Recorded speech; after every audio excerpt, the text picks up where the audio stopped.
예, 안녕하십니까. 빅선의 명상TV입니다. 이번 시간에는 수련을 할 때 호흡하는 방법에 대해서 설명을 드리도록 하겠습니다.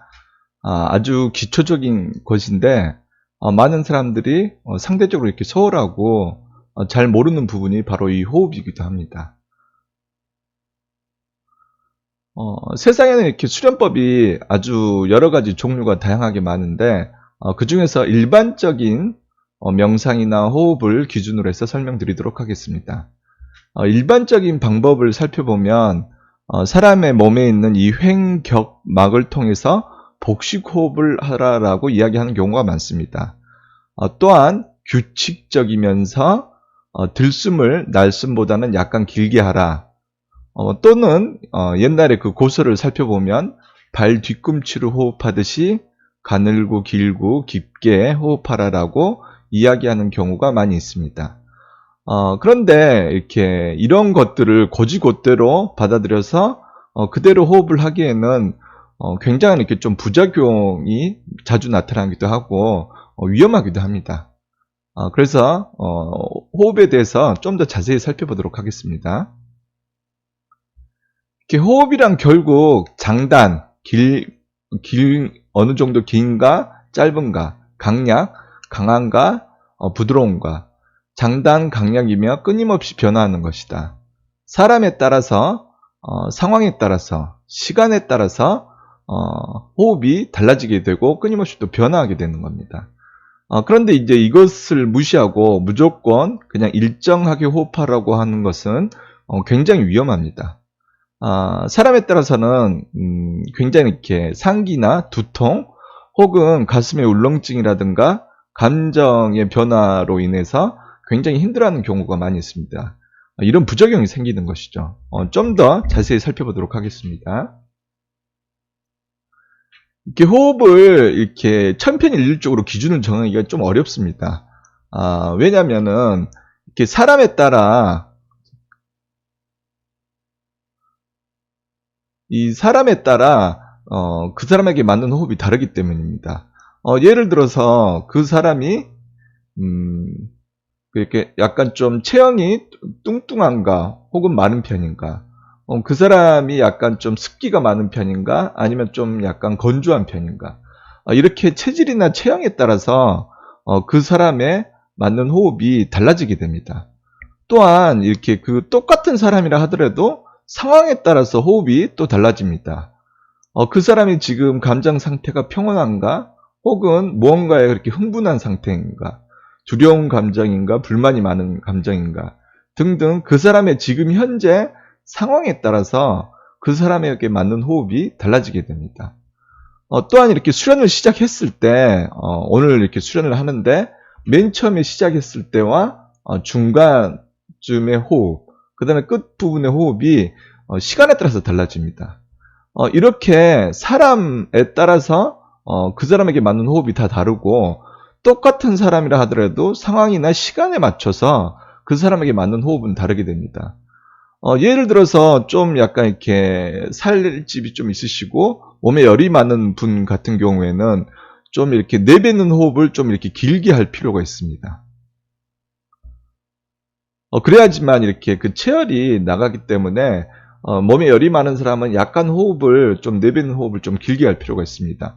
그렇다 하더라도 수련하는 처음부터 끝까지 그냥 무조건 이렇게 길게 해버리면은 그것 또한 역시 문제가 됩니다.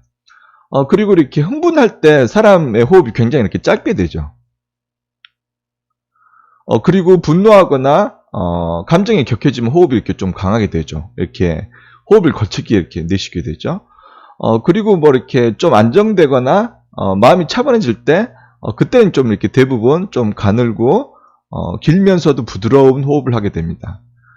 이렇듯이 그 똑같은 사람이라도 그 상황에 따라서 혹은 사람에 따라서 똑같은 사람이라도 그 수련을 시작한 지 어느 정도 됐냐에 따라서 이렇게 호흡이 자연스럽게 다 달라집니다. 그런데 그것을 이렇게 천편일률적으로 일정하게 유지하라라고 하는 것은 이렇게 굉장한 좀 이렇게 부작용을 일으키게 됩니다.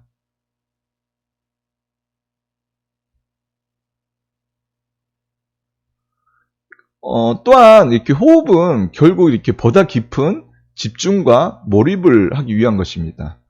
이렇게 호흡을 인위적으로 이렇게 조절하게 되면 무슨 문제가 발생하냐면, 이렇게 신체의 일부분에 힘을 주어야만 합니다. 예를 들어서 이렇게 어깨라든가 목, 이렇게 뒷머리 부분, 그리고 이렇게 고골이나 상완, 중완 정도의 윗배, 그 다음에 이렇게 아랫배, 그 다음에 등 뒤, 이런 식으로 나의 신체의 일부분에 무리하게 약간 힘을 주어야지만 호흡을 인위적으로 조절할 수가 있습니다. 처음에는 그렇게 크게 문제가 안 되지만 이렇게 시간이 흐르면 어떻게 되냐면 그렇게 힘줬던 부분이 서서히 굳어지게 됩니다. 그러면 이렇게 몸의 신체 일부분이 굳어지게 되는 거죠. 그러면 이렇게 깊게 나중에 이렇게 선정에 들어갈 때, 선정에 들어갈 때는 나의 그 의식이 신체에서 약간 떠나줘야 됩니다. 그러면서 깊고, 차분하게 몰입에 들어가는 것을 선정이라고 볼 수가 있는데, 그렇게 나의 의식이 나의 육체를 떠날 때 이러한 이질감들이 남게 되면 어떻게 되냐면 그 부분에 나의 의식이 묶여 있게 됩니다. 그래서 결국에는 깊은 집중과 몰입을 방해하게 됩니다. 근데 여기서 또 이렇게 문제가 뭐냐면 이렇게 수련을 하다가 시간이 좀 이렇게 어느 정도 일정 수준 이상 지나게 되면 이것이 너무 익숙해지고 만성이 되게 됩니다. 그러면 본인은 자기 자신의 상태를 느끼기 어렵게 됩니다. 당연히 신체의 일부분이 굳어져 있기 때문에 혈압적인 측면에서도 문제가 되고 그 다음에 호흡도 격해질 위험성이 높습니다. 그런데 이렇게 호흡할 경우 그 호흡이 격해지기 때문에 격해진 호흡을 잡기 위해서 더 힘을 주게 되는 그런 악순환에 빠지게 되는 거죠. 그러면 자연스럽게 호흡이 격해지고 그 압력감에 의해서 상기 증상이 생기게 됩니다.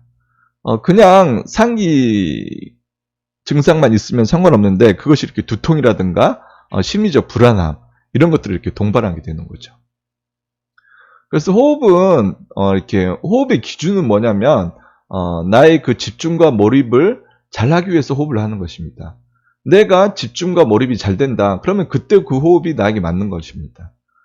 그런데 이거는 사람에 따라서 아까도 말씀드렸지만 똑같은 사람이라도 지금 현재 나의 상태에 따라서 이게 다르기 때문에 이렇게 꼭 이렇게 원리 원칙적으로 정해져 있는 호흡을 그대로 실제 수련을 하게 되면 무리가 가게 됩니다. 결국 호흡은 자연스럽게 하는 것이 최고입니다. 호흡을 제대로 하기 위해서는 일단은 이렇게 수련하시기 전에 체조나 스트레칭으로 몸을 충분히 이완시키는 것이 필요합니다. 그리고 난 다음에 호흡은 호흡에게 맡기는 것이 필요합니다. 우리가 보통 이렇게 평상시 때 호흡을 의식하지 않지 않습니까? 그건 뭐냐면 자연스럽게 몸의 상태에 맞게 내 호흡이 이루어지고 있는 것입니다. 근데 수련을 한다라고 해가지고 수련할 때 뭔가 다른 독특한 호흡을 해야 된다. 물론 원리 원칙적인 부분이나 이론적인 측면에서는 그게 맞죠. 근데 나의 지금 현재 상태와 나의 몸 상태를 감안해서 어느 정도 안정감을 취하고 난 다음에 그런 호흡으로 들어가 줘야 됩니다. 처음부터 무리하게 되면 굉장히 이렇게 득보다 실이 많은 것을 잊지 마시기 바랍니다. 그래서 호흡 연습을 하고 싶다면 호흡 연습하는 시간을 따로 내서 그 호흡만을 연습하시면 됩니다. 일반적으로 이렇게 집중이나 몰입에 들어가는 그런 수련을 할 때는 그때 호흡 연습을 하게 되면 집중도 잘 안 되고 몰입도 잘 안 되고 호흡은 호흡대로 잘 안 되게 됩니다. 호흡 연습은 따로 시간을 내서 하게 되십시오. 따로 시간을 내서 하시는 것이 좋습니다. 여러분들이 이렇게 잊지 마셔야 되는 거는 모든 것의 지금 그 기준은 지금 현재 나의 상태입니다. 수련을 할 때 호흡을 어떻게 하라, 집중을 어떻게 하라, 물론 이렇게 이론적이거나 학문적으로 정립된 부분은 있습니다. 하지만 그것을 바로 이렇게 기준으로 삼아버리면 기준과 현재 실제의 나의 몸 상태가 괴리감을 발생하기 때문에 득보다는 실이 많아지게 됩니다. 지금 현재 나의 상태가 나의 기준이 됩니다. 내가 흥분해 있으면 흥분되어 있는 대로, 차분한 상태면 차분한 대로, 그 상태에서 좀 더 차분하게 호흡을 하고 집중을 하시면 됩니다. 원리 원칙적인 이론적인 완벽한 상태는 존재하지만 실제로는 그 상태는 거의 존재하지 않고 뭔가 불완전한 상태로 수련을 하게 됩니다. 모든 수련자들은. 그렇기 때문에 괜히 이렇게 스트레스 받지 마시고 지금 현재 상태에서 좀 더 부드럽고 자연스럽게 호흡한다 생각하시면 됩니다.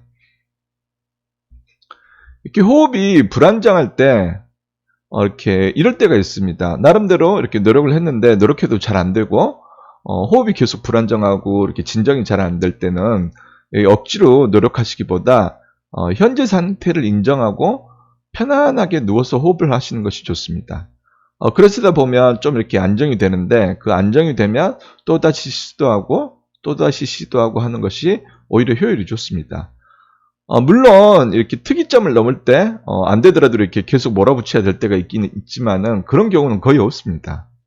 그래서 이렇게 나름대로 노력을 했는데도 호흡이 안정이 안 된다. 그러면 이렇게 무리해서 계속 수련을 진행하시기보다는 이렇게 편안히 누우셔서 아랫배에 손을 올리시고 심호흡하듯이 부드럽게 호흡을 하시면서 자기 자신의 호흡을 조절하는 것이 좋습니다.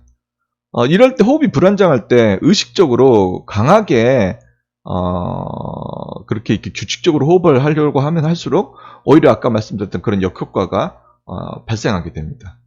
이런 부분을 잊지 마시고 좀 주의를 하셔야 될 필요가 있습니다.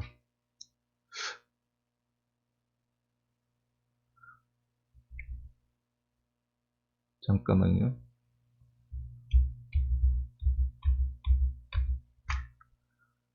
그때 호흡을 할 때 보시면 호흡은 자연스럽게 하는 것이 최고인데 자연스럽다는 말은 무엇이냐면 끊임없이 변화한다는 것입니다. 변화한다는 것이에요.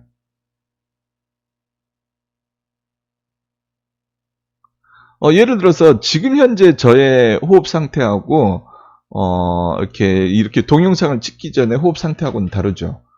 왜냐하면 그때는 이렇게 말을 별로 안 하는데 이렇게 동영상을 촬영하면서 말을 많이 하기 때문에 호흡이 달라지게 되는 것입니다. 즉 이렇게 사람의 호흡이랑 끊임없이 이렇게 변화하게 됩니다. 그때그때 상황에 맞게. 근데 이것을 인위적으로 이렇게 규칙적으로 하려고 이렇게 노력하시다 보면 몸에 무리가 가게 되고 몸에 무리가 가는 거는 틀림없이 이렇게 나중에 문제가 생기게 됩니다. 자연스럽다는 말은 이렇게 가늘고 길고 깊게 일정하게 호흡이 진행된다라는 뜻이 아니라